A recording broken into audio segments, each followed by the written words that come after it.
You just realized your business needed to hire someone yesterday. How can you find amazing candidates fast? Easy. Just use Indeed. Stop struggling to get your job post seen on other job sites. With Indeed sponsored jobs, your post jumps to the top of the page for your relevant candidates, so you can reach the people you want faster. According to Indeed data, sponsored jobs posted directly on Indeed have 45% more applications than non-sponsored jobs. Don't wait any longer. Speed up your hiring right now with Indeed. And listeners of this show will get a $75 sponsored job credit to get your jobs more visibility at Indeed.com/PODKATZ12. Just go to Indeed.com/PODKATZ12 right now and support our show by saying you heard about Indeed on this podcast. Terms and conditions apply. Hiring? Indeed is all you need. You just realized your business needed to hire someone yesterday. How can you find amazing candidates fast? Easy. Just use Indeed. Stop struggling to get your job post seen on other job sites. With Indeed sponsored jobs, your post jumps to the top of the page for your relevant candidates, so you can reach the people you want faster.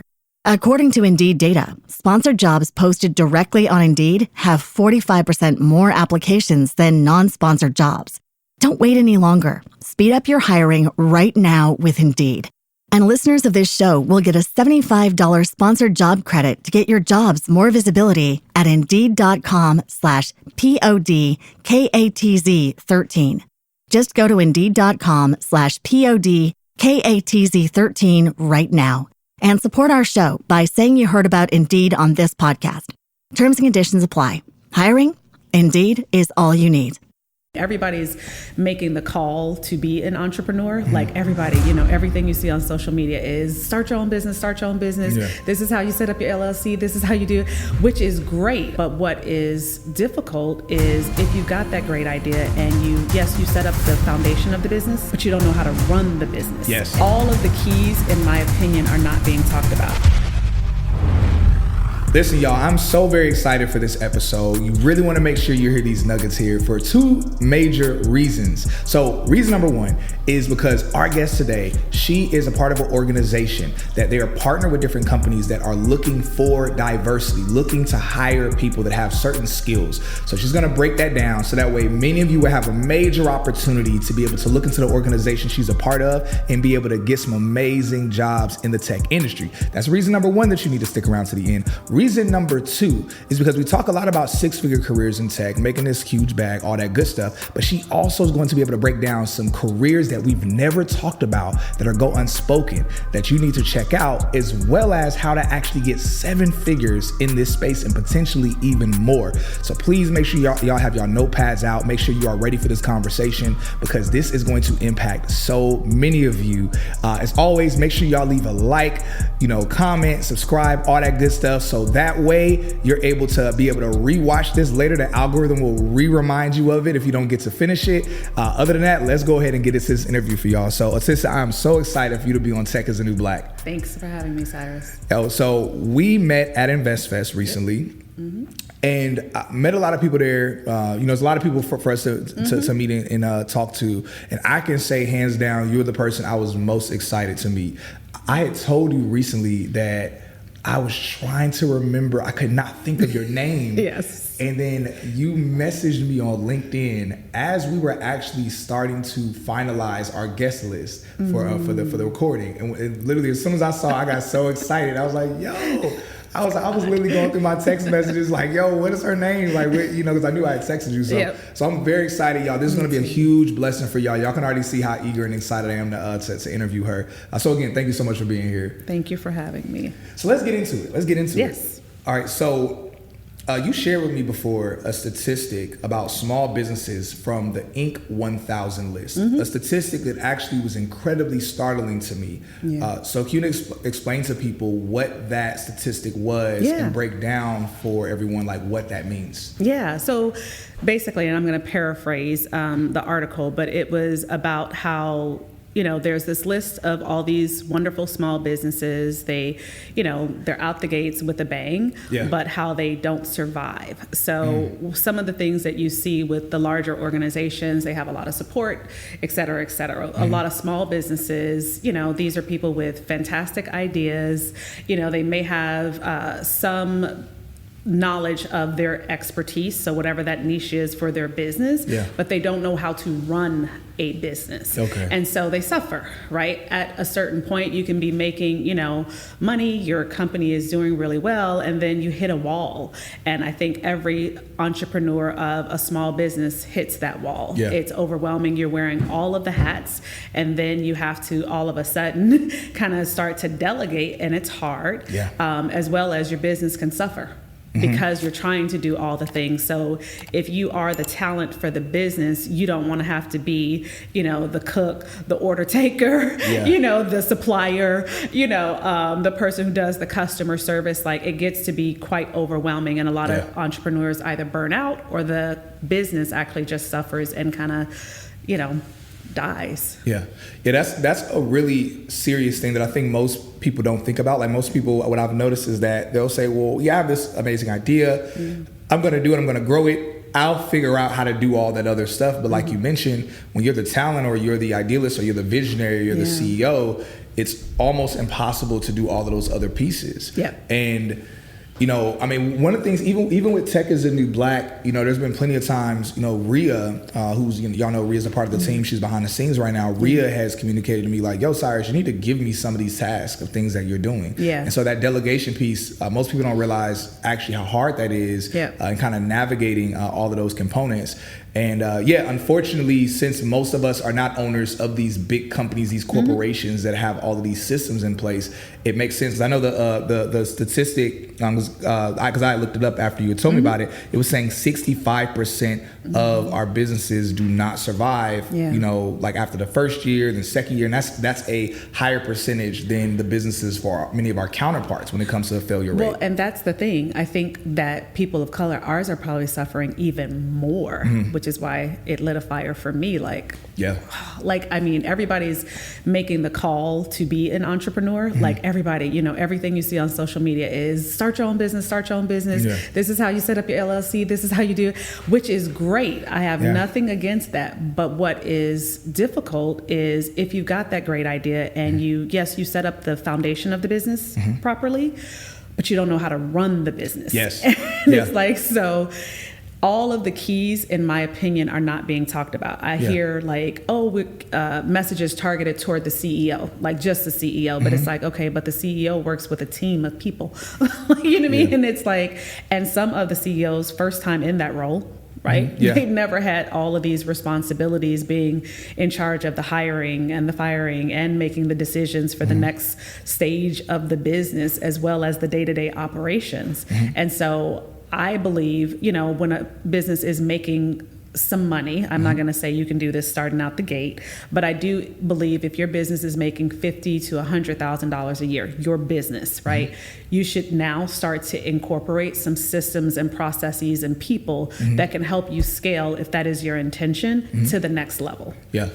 Eric, who y'all know, Eric is our video and media director. I mean, he's right here behind me. So one of the things, Eric is like such a high level videographer. He works with works with and has worked with many of the different influencer, course creators, people that are financial gurus. He's been the videographer over the conferences and events. And he's seen some people that are legitimate. He's seen a few ones that are legitimate. And he also has seen many of them that are on some weird shady stuff and talking about all this money, but then they're trying to nickel and dime paying people, or they're not paying the people they're supposed to pay, even when it comes to like himself or other staff. And one of the things that he said multiple times, he always brings up the LLC thing. He's like, I'm so sick and tired of these people telling people, go get an LLC. It's everywhere. He probably wish he was on mic right now, but that's his fault because he ain't want to be on mic for this recording. So but no, that's something that he's talked about a lot. So really happy for you addressing that. It's really important.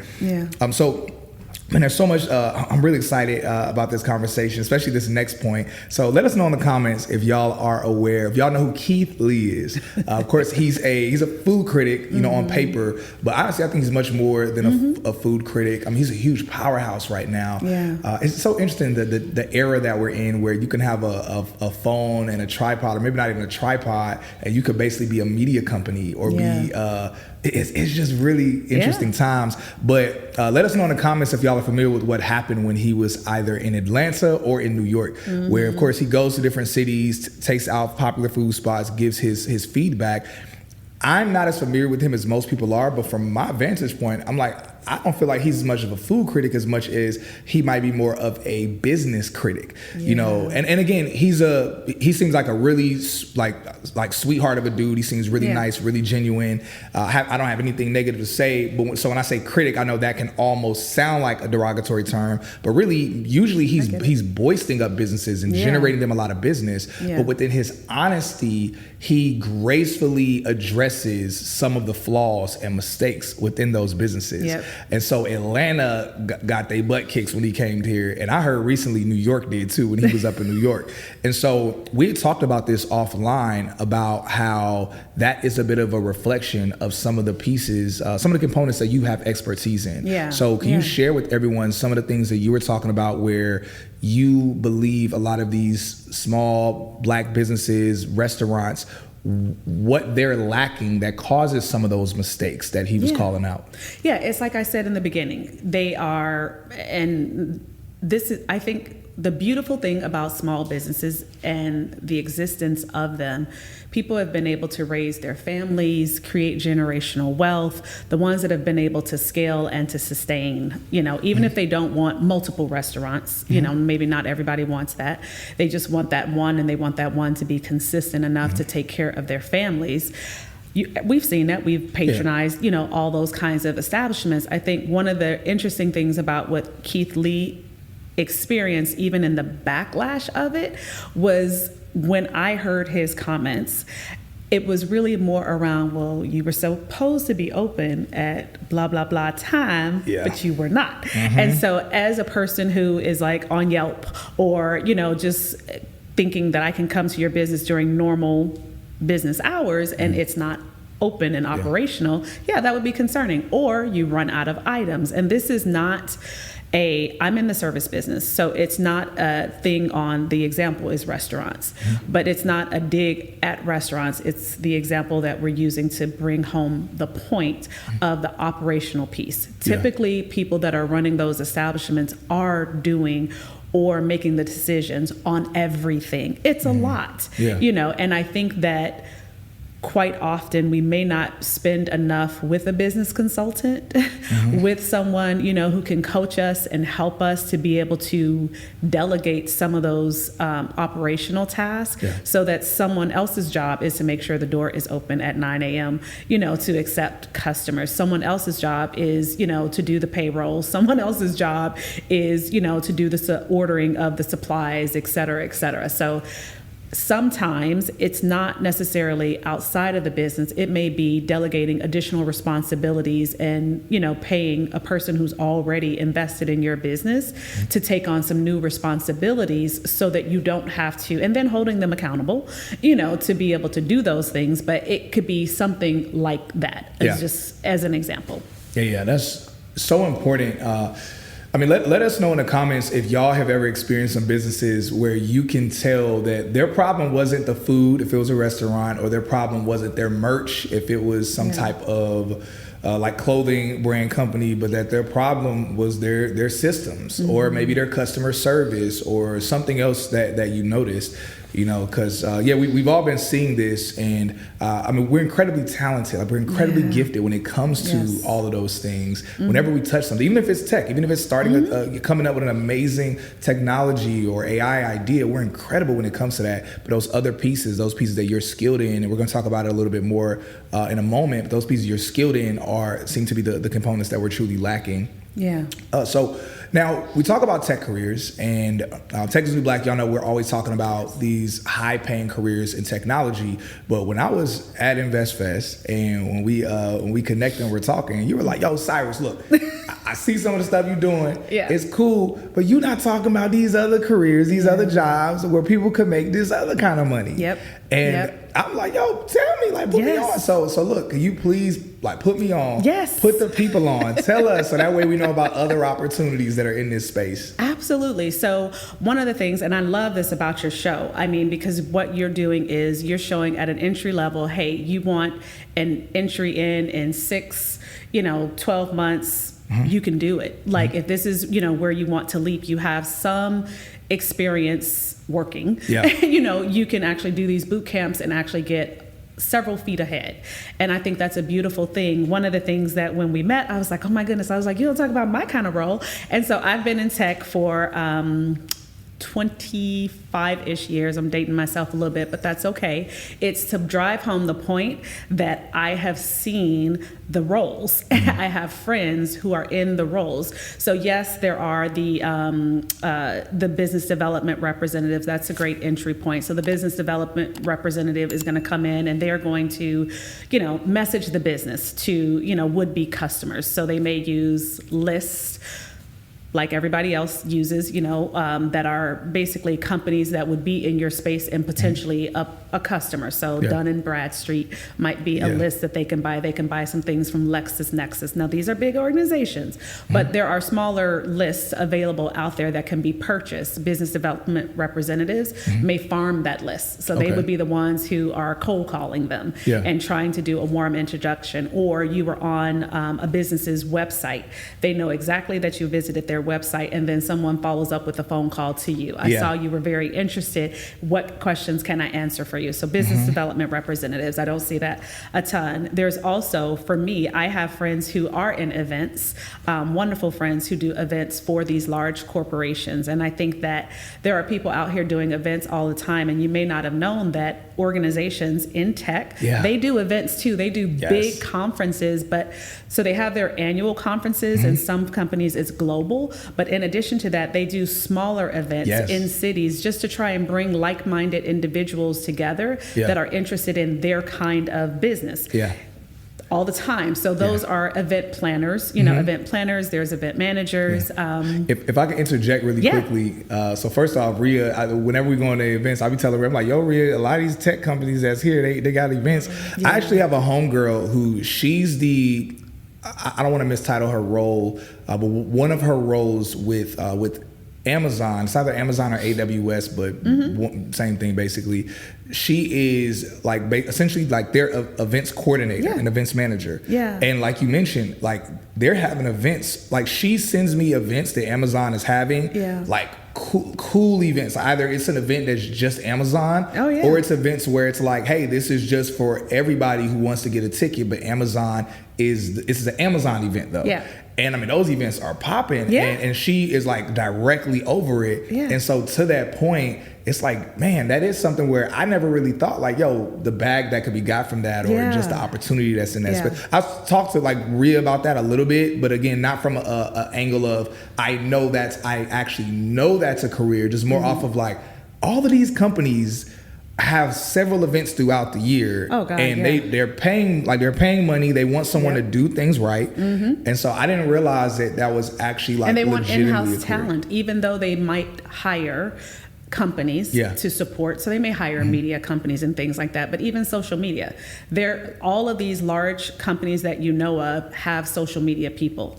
Like they now like have incorporated that into their business. Like we have to have in-house someone who only focuses on our social media exposure. So you have people who are social media specialists. We have videographers, they do all of think in terms of those events come with a lot of advertising, right? So all of those videos a lot of times are being shot in-house in studios, that these companies have, where they bring their people in, they interview them about their subject, and they push that out there. So there's videographers, there's the social media experts, the business development representatives. I talked about the events folks. There's also operational people, which is more so my forte. So if you are analytical, there's always what I would say, analysts that can kind of come in for sales teams, for customer teams. All of the things that are happening in and around the company are analyzed, right? Their big miss, all they're trying to figure out is how to get more.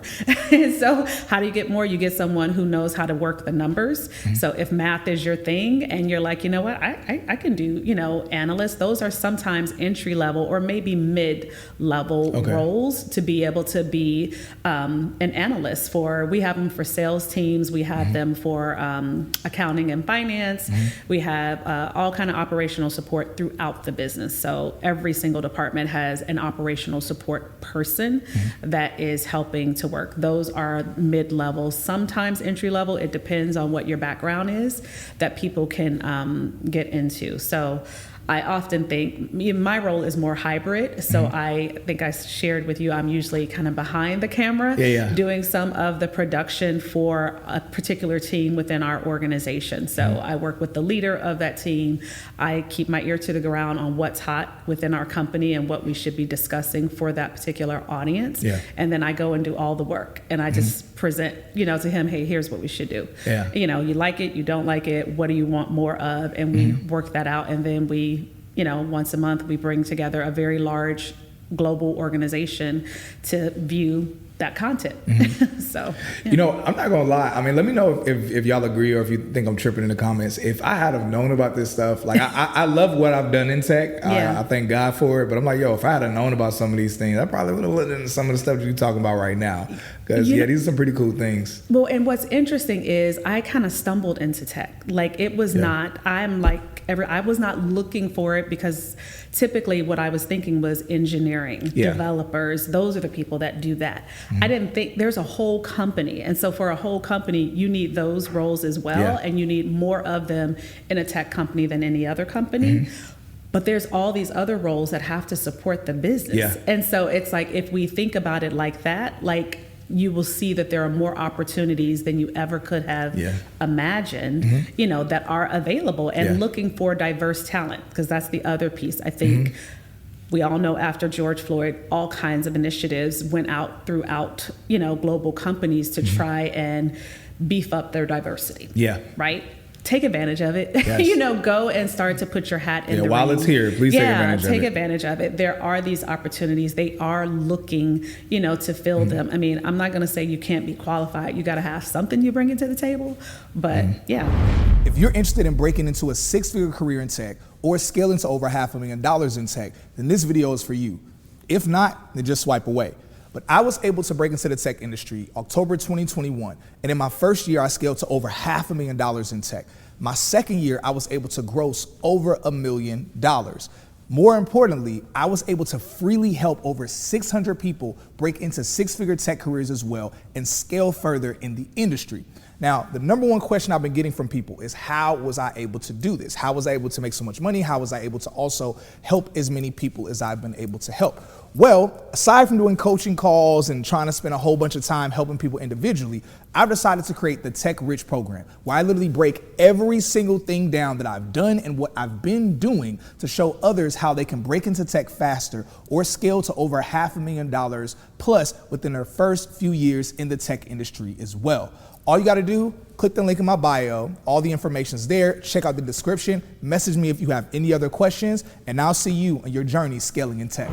Yo, I love so much that you say that, because I kind of think of it kind of a bit like the military effect is what I think about, or what I call it, where like I served in the Marine Corps, and I remember when I joined the Marine Corps, everyone in my hood was like, man, they're gonna put you on the front lines, you're gonna, be made unalived, we can't say certain words but they're gonna unalive you, whatever. And I was like, yo, I'm gonna be an ammo tech. I literally just work in the supply warehouse. I'm not gonna see no action. Right. But I realized, I said, oh, people assume that if you're in the military, you automatically are a grunt or you're gonna be on the front lines. But it's no, the majority of jobs in the military are supporting the killers, like literally, like your support for the killers.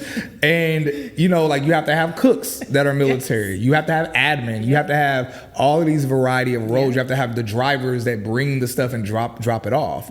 And the same thing is the case for tech, is what I realized, or this industry, where a lot of us think, hey, man, if tech, you have to be doing something technical. But just like you mentioned, no, everything surrounding it is still necessary. Yeah. But also the beauty of it is that this industry tends to pay better for the same role that if you were in a different industry, you'll be paid significantly less for it. Yes. So I love you kind of hitting on those different pieces. Yeah. In that same vein, so you are a bit of a hybrid where you are a, high up in tech, high up in corporate. You've been killing it, crushing it. But on the flip side, you also are a business owner as well. Mm-hmm.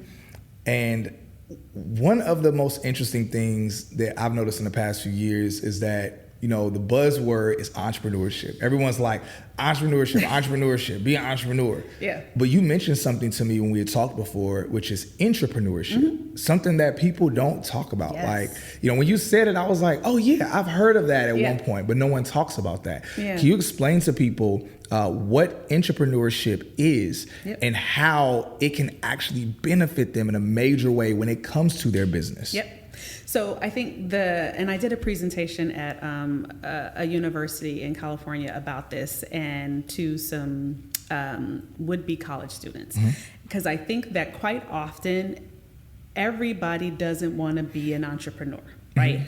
I did not want to initially. I was very comfortable excelling in tech, very diverse roles as well as upward trajectory, right? So comfortable.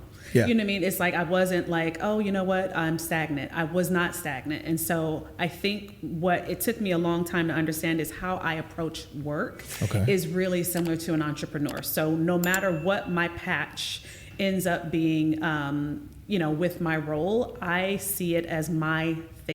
You just realized your business needed to hire someone yesterday. How can you find amazing candidates fast? Easy. Just use Indeed. Stop struggling to get your job post seen on other job sites. With Indeed sponsored jobs, your post jumps to the top of the page for your relevant candidates, so you can reach the people you want faster.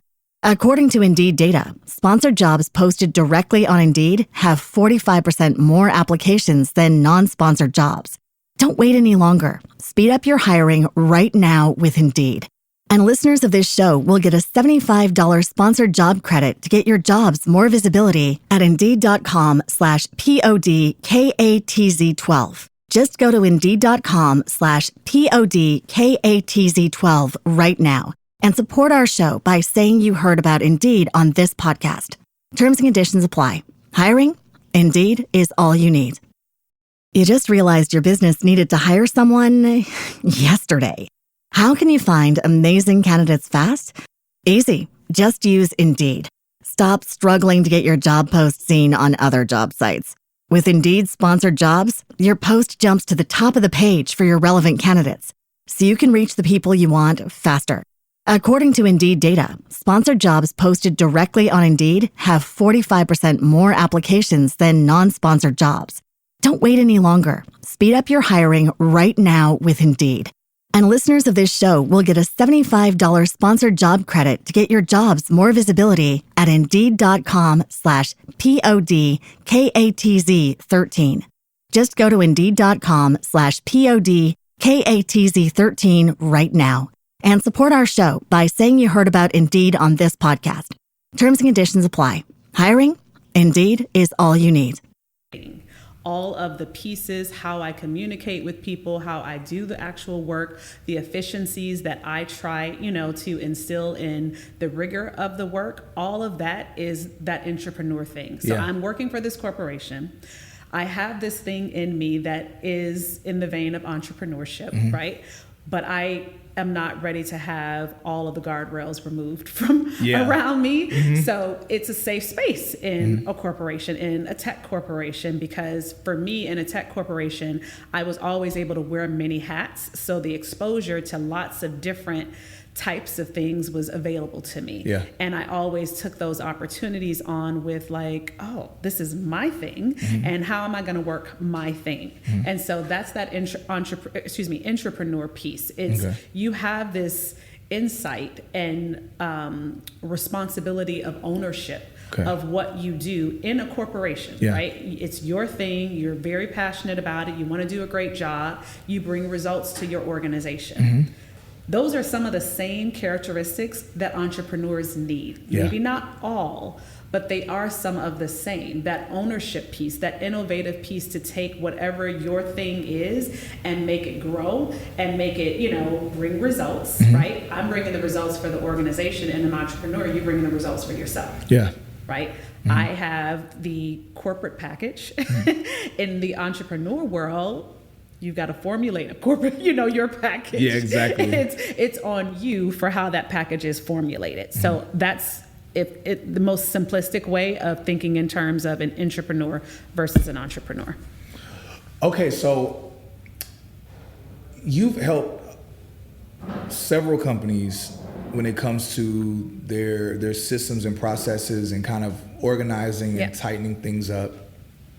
You're aware of a lot of the flaws that are happening when it comes to a variety of businesses, not just Sure. Small Black businesses, but many small businesses in general. You've created something to help to fix the problem or provide a solution for a lot of these small businesses. Can you please tell everyone about your business and how it would help? And honestly, because we have a lot of startup founders that watch Tech is the New Black, and a lot of aspiring founders that watch. And again, the goal is for people to be successful. Yeah. And so can you please talk about what you have created and how it's going to be helping businesses? Yeah. So the article that you mentioned in the very beginning and, struck a chord within me, just like, why are these small businesses not doing so well? I've worked for a lot of large organizations. I see the machine. I work within the machine. I'm a part of that, that machine. So I get it.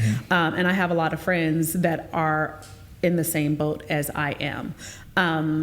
One of the things that I wanted to do is I saw the statistic, which basically says that, numerous small businesses start out great, but they don't actually make it to the next level. So maybe year 2, year 3, they start to struggle. Sometimes even before then, if what they've got is innovative and, lots of people are excited about it and it's moving really fast, they could, reach those thresholds a lot sooner. So what tends to happen is because they're wearing all the hats, the entrepreneur, the leader of the organization, even if they don't call themselves that, they want to be the president or whatever, they're wearing a lot of hats. They burn out.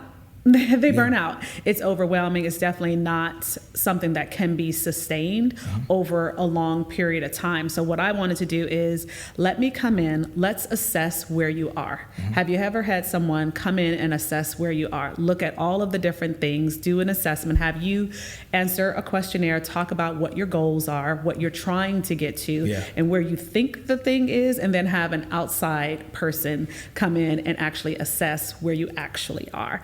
Big businesses do this all the time. I have done assessments in the business that we're a part of where I've done a full, sometimes SWOT analysis, I guess, and looked at all of the various ways in which we are currently solving a problem, and then the opportunities or gaps for how we're solving that problem that are not getting us the results that we want to get. I want to ask something that I wasn't planning on asking, but in the midst of hearing you talk about this, it's like genuine curiosity. And let me know in the comments if y'all, when I ask this question, let me know if y'all like, I was wondering the same thing. Can you give like any examples of something that you've done with an organization, a scenario, or something that you've seen? Yeah. So actually, one assessment that I just recently done is for, she's an independent therapist. And she has a practice, basically. So she has, exposure to government contracts and, private clients, all the things. She does her own courses and all these different things. And so one of the things that I had her do is, hey, do the assessment. I came in, I talked to her, I listened to her. And I am a big proponent of coaching because I think there's not a time where you can actually just have someone just listen to you without positioning something, and coaching, allows for that. So at any rate, we do the assessment and it's like, hey, here's actually where you should start. So that very thing that I've been talking about, this small business owner wearing all of the hats, exasperated by all of the stuff, but wanting and knowing that what you have is meant to be successful. Like the desire and the fire, all there. all that operational stuff that they'd rather not be doing is bogging them down. And so what I said is, you're a gift to your business. Like, you are the gift to your business, but the current way you're operating is not in the gift way. You know what I mean? It's in the burden in a way. Yeah, it's like a survival way. Okay. Honestly, you're just trying to survive and like make this thing grow and, you know, have something substantial. Yeah. And so conversations, I think, with the person yielded that,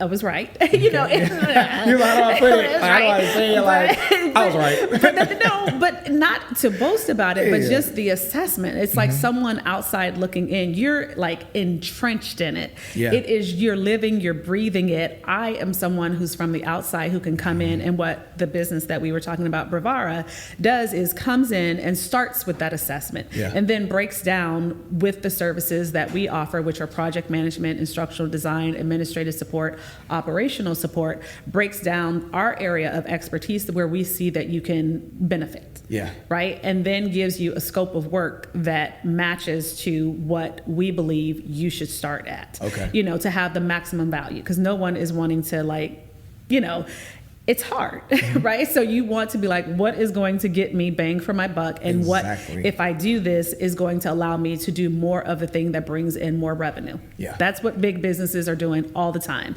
They want to stop the things that are not bringing in the revenue, and they want to do the things that are more revenue generating. Yeah. Right. But some of those things, like we talked about, that military example of all of these supporting cast members around the organization, they still need to be done. Yeah. You can't like not do them or you won't survive either. So it's being able to clear out a bit of that dust. And with Bravara, we can come in, we can do the assessment, we can do that for you, and then we can set up the system and process so that you can delegate it to someone within your organization you think is able to do it. We can support you for a period of time, and then we're out. Right? Or we can stay on long term, and we can help you go to the next thing, the second priority on your list. And I'm doing this already in the organizations that I work for. I help to launch products. So we're constantly figuring out what needs to be done, who needs to know, what's our process for actually getting it done and for getting to results. I'm curious, as I was looking on your LinkedIn, so for those that are listening that might be saying, man, you know, I would love to eventually have a career like yours. I would love to eventually pursue that route. Please don't try to do it out the gate, because we see a lot of people throwing stuff up saying, I'm a business consultant, like hire me to consult you for years. It's like you've never helped a business scale and you've never had a business. You should have one of those. I'm getting a little upset. I'm thinking about, I actually have like somebody that I was cool with where she never had a business and never worked in corporate, never did a quarter of the resume that you have. And then she posted online saying like, hi guys, book me to consult you for your business. I was like, what are you doing? I was like, please don't turn into a scammer. Like, don't turn into one of these people. I was like, please don't do that. I was like, look, just hit me up if you need a little $5. I don't know if I'm gonna do more than $5, but no, jokes aside though, would you suggest project management for someone's like, okay, they want to start to at least build themselves up to go a path like yourself? Yeah. So, and here's the thing with project management. Everybody does project management. Okay. So yes, there are certifications for project management, and it is a specialty and a discipline. So I will first say that. That is true. However, everything that you're doing is a project. So you have some of the components. It's like what I was talking about with the intrapreneur versus the entrepreneur. You're already like, you gotta, you have a big event coming up. There's 15 different tasks that you've got to do in order to make that event happen. The event is the project. It has a beginning and it has an end, right? You're starting it with nothing. And then by the end, you've got a full-fledged event that hopefully you're proud of and does what you want it to do. Yeah. So yes, I do believe for people who are detailed, because I'm gonna say, I think if you're not so detailed, project management might not be your thing. Start in one of the other things maybe that I talked about. But if you're very detailed and you are good at, I like to reverse engineer things. Okay. So I look at at what is the complex problem. This is what I'm doing day to day and have been for many years. What is the complex problem that we're trying to solve for? Oh, okay. And then when do we need that done by? Okay. Who do I need to work with? Okay. What steps do I need to take? Do we have everything we need? Do we need to go out and get more, talent or help in order to actually get done what we need to get done? That's how I think. Yeah. That is not how everybody else thinks, and I'm aware of that. Yeah. But that is why Brevard is my gift, right? Because that is very easy for me to get to. It's not something that's a stretch. One of the most in-demand roles in tech right now is project management. Don't believe me? You can look this up yourself, that the labor market research from PMI states that between now and the year 2027, there is a need for 88 million project management roles. Incredible demand. But not only is project management in high demand, it's paying on average $120,000 a year. So we're very excited to say that we recently partnered with a company called Anew Consulting. They specialize in project management certification. So for everyone that does their boot camp, not only are they educated in giving resources and mentorship, but also they are becoming certified in PMP as a project manager. So we're encouraging everyone to use our discount link, which is Cyrus300. They're giving us that link for our audience so that way you can get $300 off whichever one of their courses that you choose, whether it's the 5-week course or the exhaustive weekend course that they have. So keep us posted on your journey breaking into tech as a project manager. I love that. Look, let us know if y'all getting a lot of value from this conversation. Look, I'm getting something out of this straight up. We are planning an event in the future.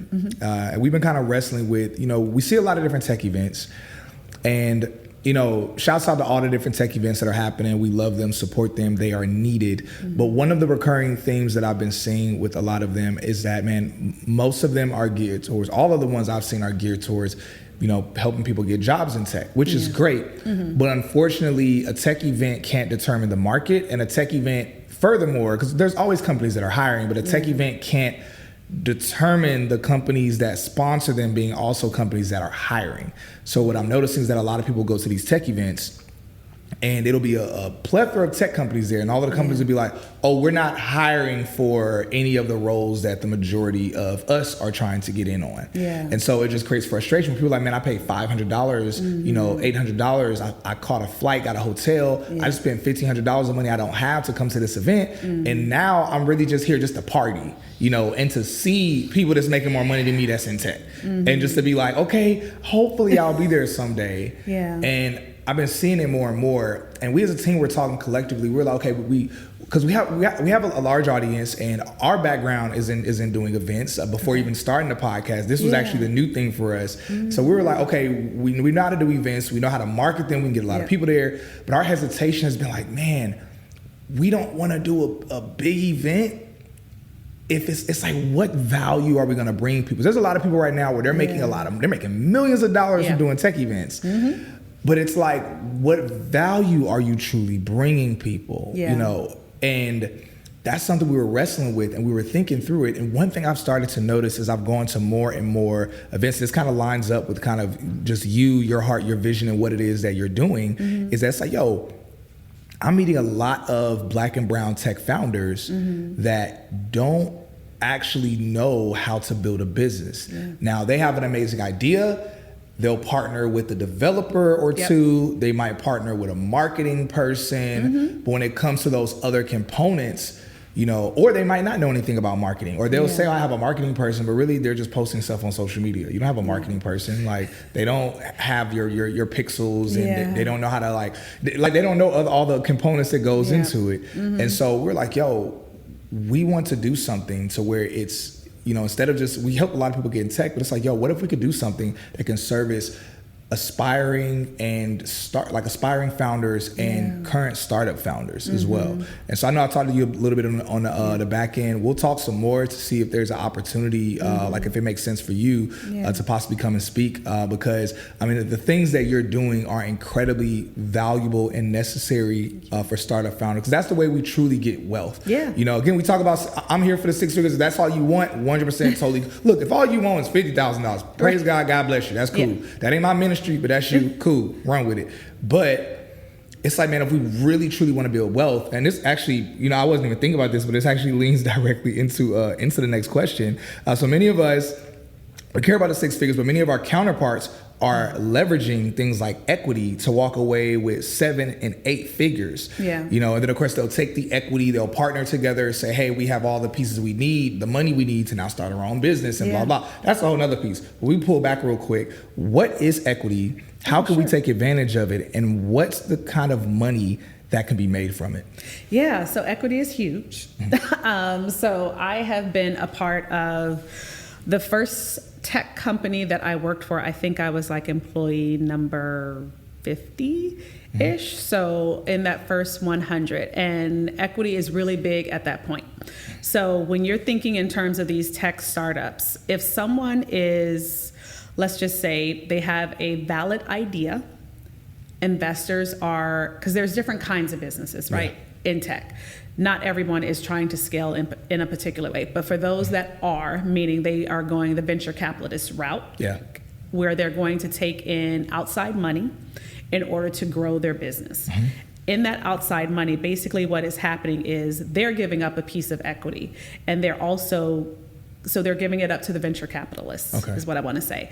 And then in addition to that, to bring people on board for a vision that is evolving, right? So we're not talking like Google, you know, the vision is established. We know they work. Gonna be different there.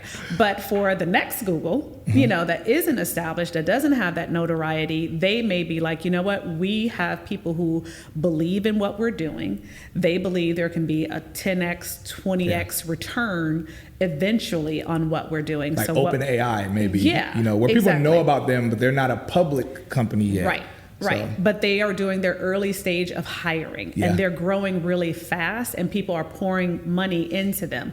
So those people that come in, so that 50 to 100, oftentimes they will get the best packages. And so if the company does really well, you have your compensation. So you have your annual salary. In addition to your annual salary, you may get, let's just for round numbers, you get 1,000 shares. Right? You get restricted stock shares that are basically going to be valuable one day when the company becomes public. So some of the companies that I was a part of, and even the current one that I'm a part of, they were not public when I first started. So that's where I talked about getting in and having that exposure. So yes, a lot of people are trying to get into the big companies, but some of these small tech firms are advantageous. Like it is a way to kind of find out what you're good at, you know, wear a few different hats, have your talent be recognized to go to the next level. So the stock is basically where if those 1,000 shares, once that company goes public, they, you know, ring the bell on Wall Street, you know, they say they're now public and the public gets to basically start to invest in that company. As the public is investing in that company, they're giving it a value. So they're saying, you know what, I believe that your company is worth $100 a share. Yo, I love you're like really breaking down all of it step by step. Y'all, this is some really crazy game. Like people will like pay for a class to learn this stuff. And I am really simplifying it. So there's a lot to learn. But so they say that the public, now that they rang the bell on Wall Street, has said that the company is worth $100. So all of the stockholders, like yourself, if you got in there, your stock, your $1,000 shares are now worth $100 per share. And then your company will typically assign a vesting schedule to that. Most companies is 4 years. So if I could stop really quickly. So when you say the $1,000, so someone put $1,000 into it and then the stock is worth $100, essentially are you saying that that $1,000 would turn into $100,000? Correct. Oh. Yeah. Yo, let me know, like, because and so but there's more to learn there. There's a strike price, right? So like if I got it before my company went public, just as an example, if I got it, I'm sorry, I'm hitting the microphone, but if I got it before the company went public, and at the time the company went public, it was deemed that the stock would be probably, the guess is it's going to go out at 50. Right? That's the guess. That's the professional guess. Is that what it's called when they're shorting it? Not really shorting it. It's basically a value that's being placed on the stock pre-IPO ish, Yeah. right? And so then it goes out and exceeds expectations. That's where you get to the $100. It exceeded the expectations of what they thought. They usually will give it a range. They can never give an exact amount, but there's a range. Like, we think it's going to probably, based on your total addressable market, your TAM. So how many customers can Cyrus get? We believe that Cyrus's business is a global brand. There's no part of the world that he cannot touch. That gives you a larger total addressable market, right? Yeah, because you're not limited to just this region, so you can get more clientele, more customers. Exactly. And so that kind of company has more people interested in it. Yeah. Right.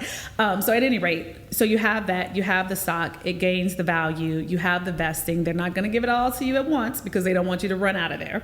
So they typically will say, we'll give you 25% per year. So every year you get 25% of your 1,000 shares that you can actually sell at whatever the current price is. Yeah. So. Yo, that's incredible. Look, y'all, that was some game. I hope y'all were taking notes on all those people pieces she said. People are using it to buy houses, cars, start businesses, send kids to college, invest, buy property. They use it for all kinds of things. This is the game. Like, many people, they get in at a company, and with that equity, when the company goes public, I've seen plenty of people walk away with tens of millions of dollars from them just working at a company, but they got in at the company at a great time and were paid not just in their salary, but within that equity as well, or not stock options, but just overall equity. I don't want to start getting specific. Somebody in the comments going to jump in. Well, that's not the technical term. Technically, stuff like that's going to happen. So look, so much more I wanted to talk to you about, but this piece is really important. I know the audience cared about this a lot. You're part of an organization that's hiring for diversity. You're part of an organization that is partnering and working with companies that are hiring for diversity. More looking for diverse talent. Okay, looking for diverse talent. Yeah. All right, so can you explain what that is? Because I know a lot of people are very interested in that. Can you please explain what that is and how the audience can kind of like jump in or take advantage of this opportunity? So again, like I was talking about with George Floyd, lots of companies, not just the company that I work for, lots of companies put together a DEI program, so diversity, inclusion, or equity and inclusion, which is to basically try and find more diverse talent. So we all know at the top what it looks like, right? It's like, how do we find more people that, reflective of, let's just say, the United States, to come in to occupy these roles and then one day be promoted into other roles. So that effort is underway now in a lot of organizations. And I will say we are early in doing it. We have been pursuing it. I'm a part of an employee resource group who's very passionate about that work and, really going, we got friends, they're talented and they could do these jobs, look here, look there. So we are having to lend our voice to inform some of these corporations, like, go look at these alumni associations or in these spaces to find talent. So as well as just, word of mouth, telling people like, hey, check out these companies, to try and to get in. They're always looking for the qualified candidates. So of course, like I said, you have to have some qualifications, but I think that we are in more of a space today where people are willing to take a chance on people and they are willing to look at the diverse range of responsibilities that you've had to see how you could grow in a new space. You just realized your business needed to hire someone yesterday. How can you find amazing candidates fast? Easy. Just use Indeed. Stop struggling to get your job post seen on other job sites. With Indeed sponsored jobs, your post jumps to the top of the page for your relevant candidates, so you can reach the people you want faster. According to Indeed data, sponsored jobs posted directly on Indeed have 45% more applications than non-sponsored jobs. Don't wait any longer. Speed up your hiring right now with Indeed. And listeners of this show will get a $75 sponsored job credit to get your jobs more visibility at Indeed.com/PODKATZ12. Just go to Indeed.com/PODKATZ12 right now and support our show by saying you heard about Indeed on this podcast. Terms and conditions apply. Hiring? Indeed is all you need. You just realized your business needed to hire someone yesterday. How can you find amazing candidates fast? Easy. Just use Indeed. Stop struggling to get your job post seen on other job sites. With Indeed sponsored jobs, your post jumps to the top of the page for your relevant candidates, so you can reach the people you want faster. According to Indeed data, sponsored jobs posted directly on Indeed have 45% more applications than non-sponsored jobs. Don't wait any longer. Speed up your hiring right now with Indeed. And listeners of this show will get a $75 sponsored job credit to get your jobs more visibility at Indeed.com/PODKATZ13.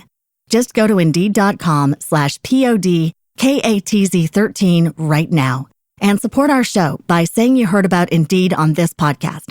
Terms and conditions apply. Hiring? Indeed is all you need.